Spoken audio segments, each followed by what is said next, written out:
Assalamualaikum warahmatullahi wabarakatuh. Alhamdulillah wa syukrulillah wassalatu wassalamu ala rasulillah wa ala alihi wa ashabihi wa mawalah amma ba'dah. Para pemirsa yang berbahagia, senang sekali kita kembali bisa berjumpa di WLC Channel ini. Pada kesempatan kali ini kita akan meneruskan pembahasan kita tentang tazkiyatun nufus.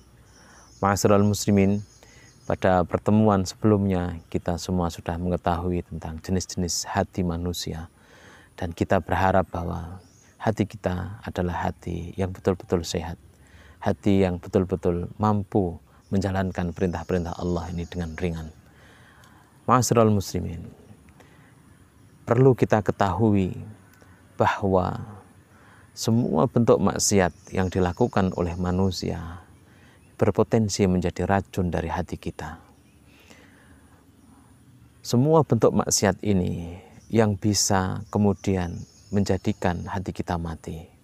Oleh karena itu pada kesempatan kali ini kita akan membahas tentang sumumul qalbil arba'ah, yaitu racun-racun hati yang berjumlah ada 4. Yang pertama adalah fudulul kalam.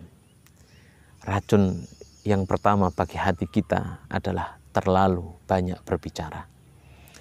Ma'asyiral muslimin, Allah Subhanahu wa taala telah memerintahkan kita di dalam Al-Qur'an, ya ayyuhalladzina amanu taqullaha wa qulu qawlan sadida. Setelah perintah bertakwa, kita diperintahkan untuk bisa berkata dengan perkataan yang benar. Jika kita bisa berkata dengan perkataan yang benar ini, yuslih lakum a'malakum wa yaghfir lakum dzunubakum, maka Allah akan mengislah amal-amal kita, memperbaiki amal-amal kita. Di samping itu Allah juga akan mengampuni dosa-dosa kita. Dari sini kita bisa simpulkan bahwa as-sidqu, kejujuran atau sesuatu yang benar yang kita ucapkan itu akan menjadi amalan yang bisa menyebabkan kita kepada takwa kepada Allah Subhanahu wa taala. Kita tahu bahwasanya inna sidqa yahdi ilal bir wa innal birra yahdi ilal jannah. Bahwa jujur itu akan menuntun kita kepada kebaikan, dan kebaikan itu akan menuntun kita kepada surga Allah. Ma'asyiral muslimin, sebaliknya bahwa dusta itu akan menuntun kita pada kejelekan, dan kejelekan itu akan menuntun kita kepada neraka, wala'iyadzubillah. Oleh karena itu, salah satu racun dari hati manusia adalah ketika seseorang itu banyak berbicara. Maka Rasulullah SAW menekankan kepada kita semua, man kana yu'minu billahi wal yaumil akhiri falyakul khairan aw liyasmut. Jadi salah satu indikasi kesempurnaan iman seseorang itu adalah manakala dia bisa berucap, manakala dia bisa berbicara dengan pembicaraan yang baik. Jika tidak bisa, maka diam lebih baik baginya.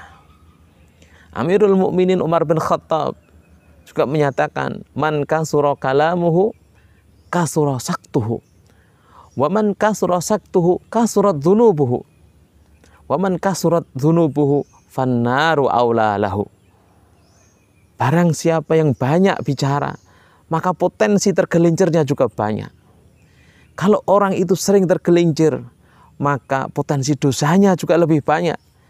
Jika orang itu potensi dosa banyak, maka neraka itu lebih berhak baginya. Na'udzubillah. Ma'asyiral muslimin, mari kita sehatkan hati kita dengan kita berusaha berucap atau berkata jika memang sesuatu itu bermanfaat bagi kita. Ma yalfidhu min qaulin illa ladaihi raqibun atid, kata Allah Subhanahu wa taala dalam ayat yang lain. Jadi tidak ada satu lafaz pun yang keluar dari mulut kita kecuali ada raqib dan atid yang siap mencatat. Rasulullah juga kembali mengingatkan kepada kita bahwasanya aksaru ma yudkhilin nas annar al-ajwafani al-famu wal faraj. Jadi kebanyakan yang menyeret manusia ke neraka itu adalah dua lubang, yaitu mulut dan kemaluannya. Ma'asyiral muslimin, fudulul kalam, terlalu banyak berbicara. Pepatah kita menyatakan, air beriak tanda tak dalam, tong kosong berbunyi nyaring. Dari sini mari kita senantiasa berusaha, kita berbicara sesuatu yang bermanfaat, kita berbicara sesuatu yang benar, kita berbicara sesuatu yang kemudian tidak melukai perasaan saudara-saudara kita. Insya Allah perkataan yang benar, perkataan yang tidak menyakiti perasaan saudara kita, perkataan yang sesuai dengan realita adalah perkataan yang bermanfaat. Maka benarlah jika disampaikan bahwa semua ucapan itu tidak ada artinya kecuali yang disertai dengan zikir kepada Allah Subhanahu wa Ta'ala. Ma'asyiral muslimin, insya Allah akan kita lanjutkan jenis dari racun-racun hati yang berpotensi menyebabkan hati kita sakit pada pertemuan yang akan datang. Khulasah atau kesimpulan pertemuan ini adalah fudulul kalam, terlalu banyak berbicara, berpotensi menjadi racun bagi hati kita, dan semoga kita dijauhkan darinya. Aku qouli hadza wa astaghfirullah li wa lakum. Assalamualaikum warahmatullahi wabarakatuh.